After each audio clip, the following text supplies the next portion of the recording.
তিনটা বিষয় খেয়াল রাখবেন। 7 জন ভাগে গরু কেনে, 4 জন দড়ি ধরে টানে, 3 জন পিছন থেকে ঠেলে।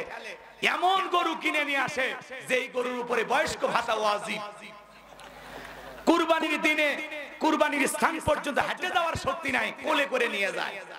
নিয়ে যা বলে হুজুর জবাই করেন। হুজুর বলতেছে ভাই এই দুর্বল গাভী জবাই করা যাবে না। কয় হুজুর উপরে হাত দেখা গেল ভিতরে গোশত সেট করা আছে না নাই? এরকম দুর্বল অসহায় গাভী জবাই করলে হবে না ভাই, ভালো করে বোঝার চেষ্টা করবেন। আল্লাহ বলে তাসুরুন নাযিরিন, তোমরা একটা চমৎকার গাভী জবাই করো, হুষ্টপুষ্ট সুন্দর দেখে। কথা বলে ঠিক কিনা? একটা হুষ্টপুষ্ট সুন্দর দেখে গাভী জবাই করা দরকার আছে না নাই? তাহলে কুরবানি দিতে হলে তিনটা বিষয় খেয়াল রাখবেন। 1 নাম্বার নিয়ত সহি, 2 নাম্বার টাকা হালাল। নিয়ত সহি বোঝেন তো, যে কুরবানি জামাইয়ের জন্য না, ছেলে মেয়ের জন্য না। অনেকে আবার চিন্তা করে কুরবানি না দিলে ছেলে মেয়ে মানুষের গোশতের দিকে তাকায় থাকবে, ওতে কিস্তি তুলে হলেও সুদের টাকা নিয়ে হলেও দেব। ভাই হবে এই কুরবানি? হবে হবে না। কুরবানি দেওয়াবো একমাত্র আল্লাহকে খুশি করার জন্য। ছেলে মেয়ে তো গোশত খাবে, আত্মীয় স্বজনকে দেবেন, গরিব দুঃখীকে দিয়া, পাড়া প্রতিবেশীকে দিয়েই তো খাবেন। কথা বলেন না কেন? নাকি আসমান থেকে ফেরেশতা বিকেলে বস্তা নিয়ে আসে দিনাজপুরে, এই বস্তার ভিতরে গোশত তোলো, আসমানে নিয়ে আমরা ভুনে করে খাবো?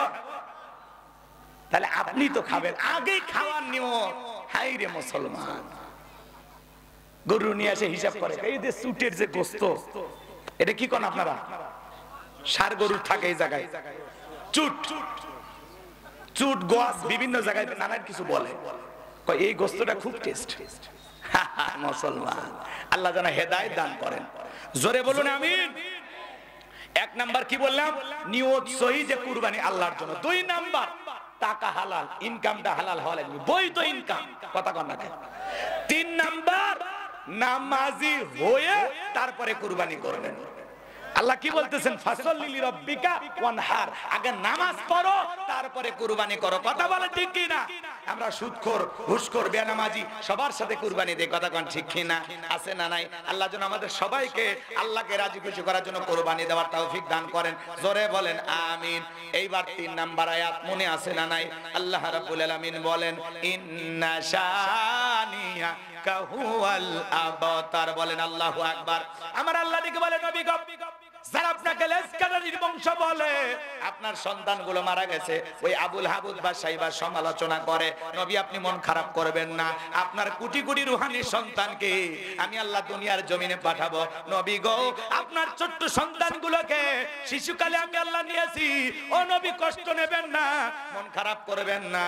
এই দুনিয়ার জমিনে আপনাকে মহব্বত করার, আপনাকে ভালোবাসার কোটি কোটি রুহানি সন্তান আমি আল্লাহ জমিনে পাঠাবো, যারা আপনার ভালোবাসার জন্য জীবনটাও দিতে রাজি। বলেন আল্লাহু আকবার।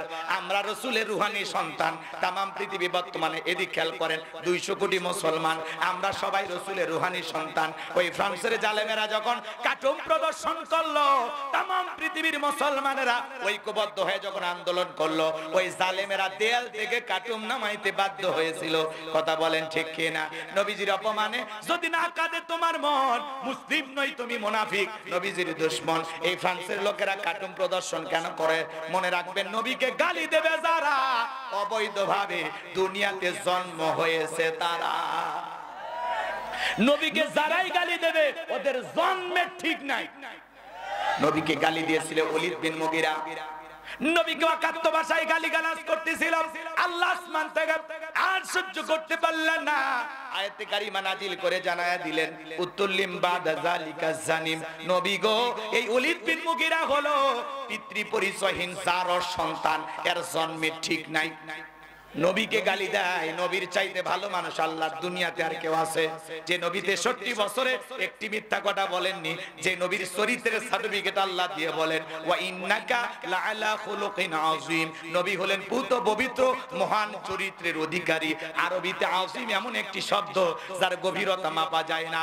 আমার ভাইয়েরা, সেই নবীকে গালি দেয় আজেবাজে ভাষায়। আল্লাহ তখন আয়াত নাজিল করে বলেন উতুল্লিম বাদা যালিকা জানিম। নবী গো, এই ওলীদ বিন মুগীরা হলো পিতৃ পরিচয়হীন জারর সন্তান, এর জন্মের ঠিক নাই, একটা বাস্টার্ড। ভালো করে বোঝার চেষ্টা করবেন। এই কথা শোনার পরে ওলীদ বিন মুগীরা বলেন নবী, আপনি এত বড় কথা বললেন, আপনি থাকেন, আমি বাড়িতে যাই। ছেলেটা বৈধ না অবৈধ জানে কে? ফ্যাক্টরির মালিক, তার মানে হলো তার মা।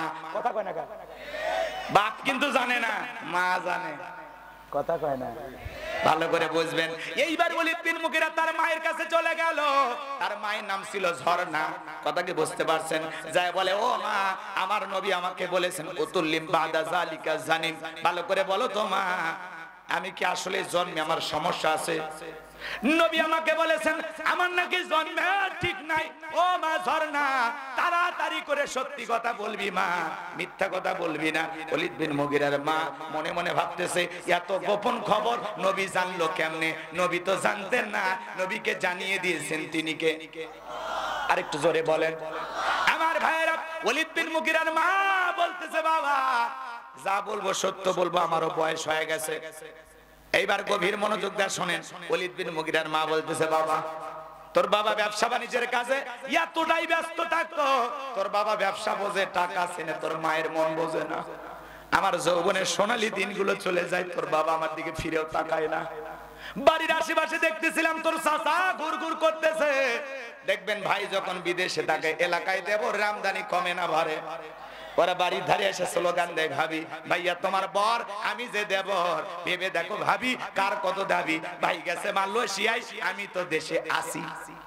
এ কথা কর না করছে, আছে না এরকম দেবর? ভাবির কাছে যা বলে, ভাবি আপনার যে চেহারা দেখে মনে হয় না আপনি দুই বাচ্চার মা, মনে হয় আপনি কলেজের ছাত্রী। ভাবি বলে, তুই শুধু এই কথা বলিস, তোর ভাই তো বলেই না। কই ভাইয়ের কি সেই চোখ আছে? এখন যে ডিজিটাল ভাবি। আর ভাবি যদি নেককার আল্লাহওয়ালা হইতো, দেখে বলতো কুল্লিল মুমিনিনা ইয়াগুদ্দুনা মিন আবসারিহিম। হে দেবর, আল্লাহ বলেছেন মুমিন পুরুষের দৃষ্টি থাকবে নিচের দিকে। আমাকে দেখার অধিকার তোর ভাইয়ের আছে, তোর জন্য আমাকে দেখা জায়েজ নাই, ঘর থেকে বের হয়ে যা।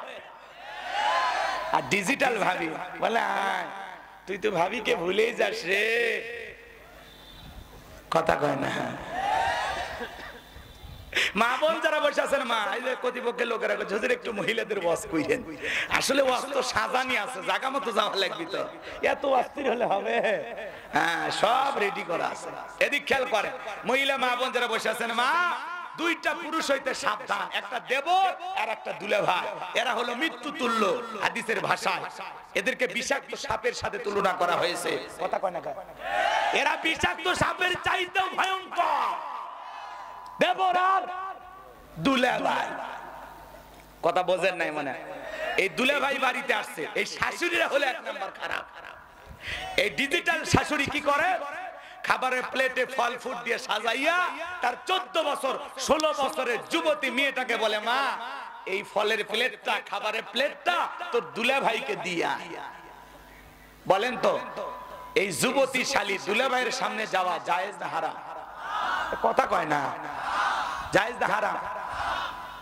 শাশুড়ি হলো মায়ের মতো, সে খাবারের প্লেটটা নিয়ে সামনে যাবে, বাবা জামাই খাও, আমি তোমার মায়ের মতো, খাও বাবা, সিয়ারা খেন জানি বেজে যাচ্ছে। নিজের প্রতি যত্ন নিও, খাওয়া দাওয়া ঠিক মতো করো, বাবা দিন দিন শুকায় যাচ্ছ, আমার মেয়েটা কেমন আছে, আমার নাতি নাতনি কেমন আছে। শাশুড়ি মায়ের মতো জামাইয়ের খোঁজ খবর নেবে, দুইটা গল্প করবে, কথা বলবে, জায়েজ। কিন্তু যুবতী শালী খাবারের প্লেট নিয়ে দুলে ভাইয়ের রুমে ঢুকেছে। দুলে ভাই তখন বলতেছে, এই পাগলি, আমি কি এগুলো ফল ফুড খাইতে আসি? আমি আসি এক নজর তোরে দেখার জন্য। শালী তো বেহুশ, অজ্ঞান হবে হবে ভাব। তখন বলতেছে, শোন বিকেলে তোরে নিয়ে মোটরসাইকেলে একটু দিনাজপুর নিউ মার্কেটে যাব, রাজি আসিস? বলে, দুলে ভাই আপনার হাত ধরে আমি জাহান্নামে যাইতেও রাজি। কথা হয় না? এইবার এই যুবতী শালীকে মোটরসাইকেলে পেছনে নিয়ে দুলে ভাই বসেছে। শালী বড় আপার স্বামী তো সম্মান দেখায়া মাঝখানে ভ্যানিটি ব্যাগটা একটু ফাঁকা রাখছে, একটু গ্যাপ রাখছে। কিন্তু দুলে ভাই তো সেই শিয়ানা, বুঝেননি? ব্রেক তো না হাইড্রোলিক ব্রেক না কি কয়? হ্যাঁ হ্যাঁ, বুঝেন তো নাকি? আরে বাবা, একটু হালকা রাস্তার গ্যাপ পাইয়া দুলে ভাই এমন ব্রেক করছে, এক ব্রেকে শালী ফাঁকা জায়গা পূরণ করে তামিলের নায়িকার মতো দুলে ভাই চাপে ধরছে। বলে, আর একটু হলে পড়ে যাইতাম। কথা কোন ঠিক কিনা? এই জন্য মা বোনদেরকে বলে যাই, মা এই দুইটা পুরুষের কাছে যাওয়া থেকে বিরত থাকবেন। দেবরের মোটরসাইকেলে উঠবেন না, দুলে ভাইয়ের মোটরসাইকেলে উঠবেন না। মা বোন যারা বসে আছেন, মা আপনাদের জন্য অনেক আলোচনা হওয়া দরকার, কিন্তু সংক্ষিপ্ত কথা হলো আপনারা পর্দায় থাকলে নিরাপদ থাকবেন। পর্দা হলো ফরজ, কথা বলে ঠিক কিনা? আল্লাহ বলেন অকরনা ফি বুয়ুতিকুন্না ওয়ালা তাবাররাজনা তাবাররুজাল জাহিলিয়াতিল উলা।